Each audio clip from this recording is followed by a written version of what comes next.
Hi, it's time for a re-whitening video. So the last re-whitening video I made was about re-whitening the faceplate of a NuTone IM2003, and today we're going to try something I haven't done before, which is this is a NuTone IM2003, and the 2003 and the 3003 were available at the same time between 84 and about 1996. This one came in recently. Another dealer sent it to me. It was his old stock and he didn't want it, so he sent it in to me. And while electronically 2003s are very easy to repair, they're a fairly trouble-free model because they're a fairly simple model, so there isn't a lot to go wrong with them. As you can see, this one's in pretty rough shape. Now, design-wise, a 2003 and a 3003 are very similar. You have the slotted grill area up here, you have the control area down here, and it does have the metal insert around it with the labeling on it for what the controls are for, just like a 3003. What they are different, but the design is the same.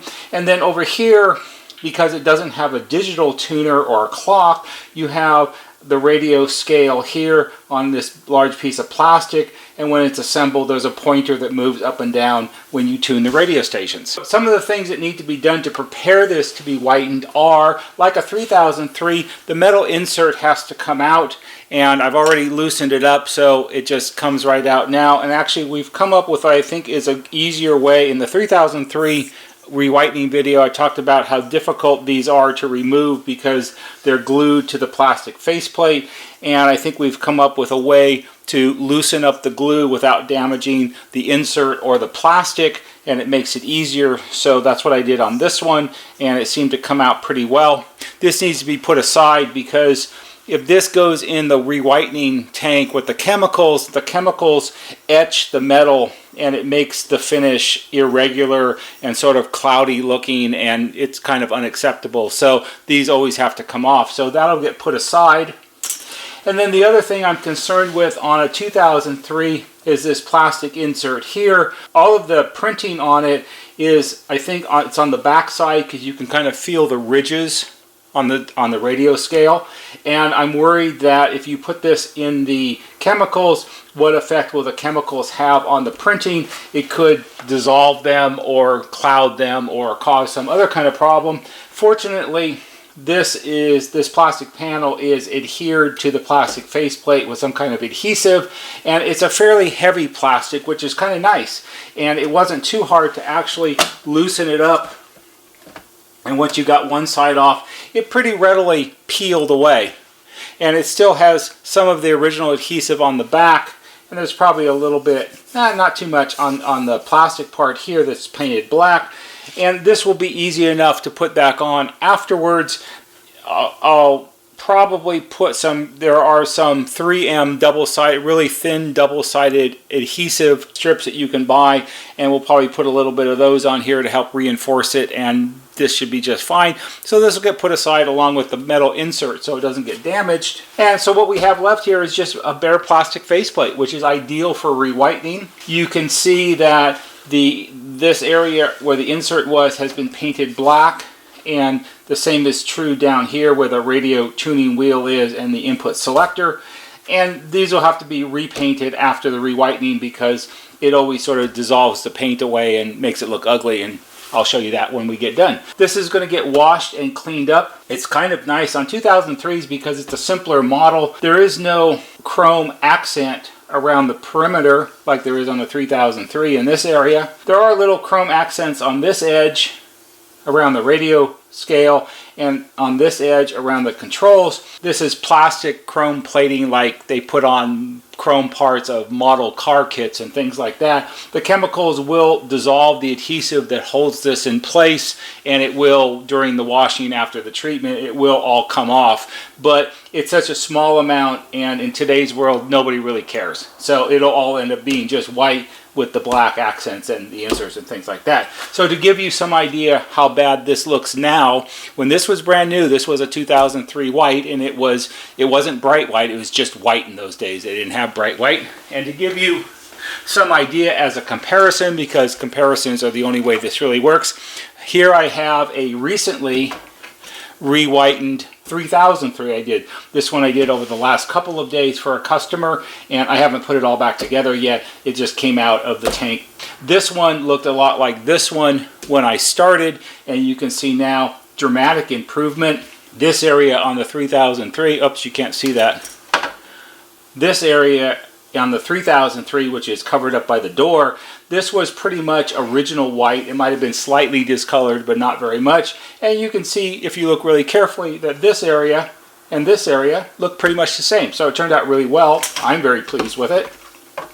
And when I get done doing the 2003, we'll put these side by side again and see what the comparison looks like, because I think this is going to turn out very much like this. So that's all for right now. I'll be back in 24 or so hours and shoot the second part of this one, and you can see how the 2003 turns out. Hi, I'm back. So it's been a day and a half, and our IM2003 faceplate is out of the whitening tank.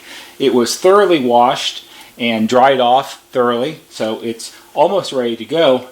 And as you can see, if I put up our 3003 faceplate that we used as a comparison in the first part of the video, they're virtually the same. They're very clean. All of the yellowing on the 2003 faceplate is gone.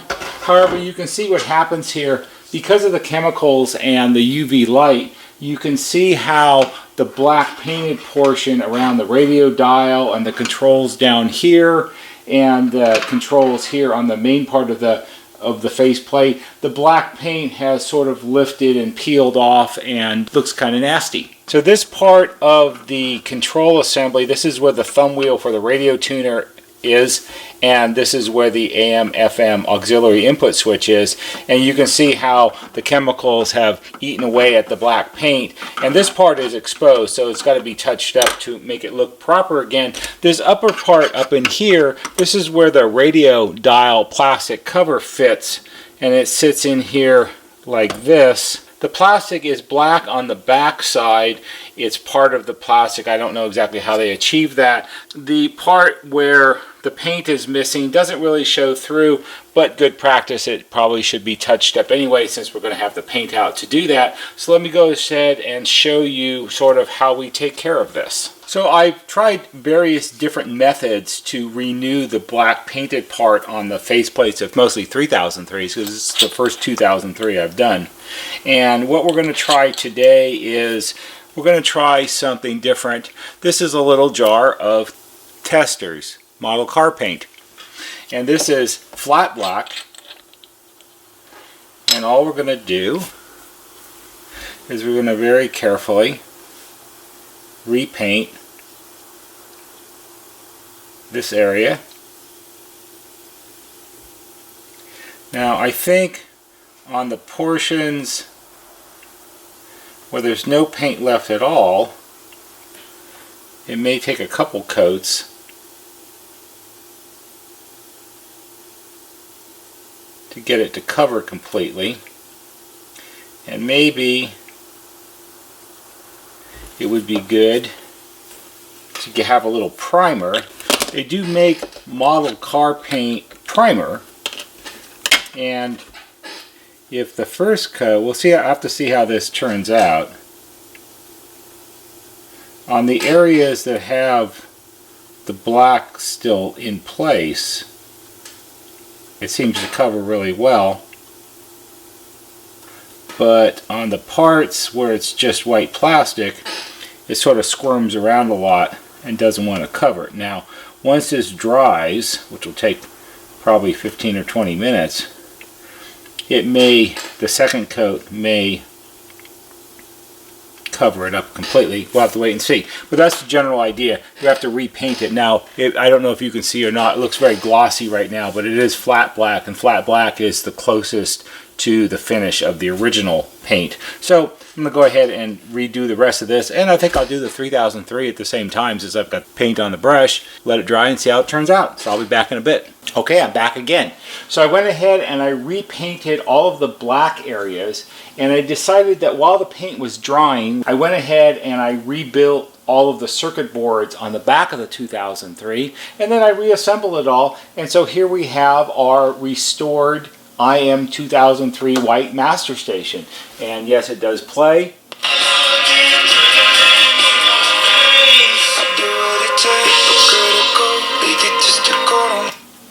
And I think that it looks pretty close to like brand new. I would say easily it's a 9.9 out of 10. There's a few little scuff marks on the metal plate, but that's what you have to live with. This unit looks like it was made probably around 1991 or 1992, somewhere around in there. So that makes it 26, 27 years old. And for a 27-year-old Master Station, I think it looks really good. And it certainly is a lot better than what it looked like before we started, where it was all yellow and discolored, and nobody wants that. This is another Master Station whitening that we can do. Well, I'm sure we'll be doing more 2003s in the future. I hope you found this interesting and perhaps helpful. If you did, please give it a big thumbs up on YouTube, because that always helps. There'll be a banner right here that shows you how to subscribe. Go to our YouTube homepage, click on the bell or on the wheel, put in your email address, and every time we post a new video, you'll get a notification and you can watch it. That's all for today. See you on the next video.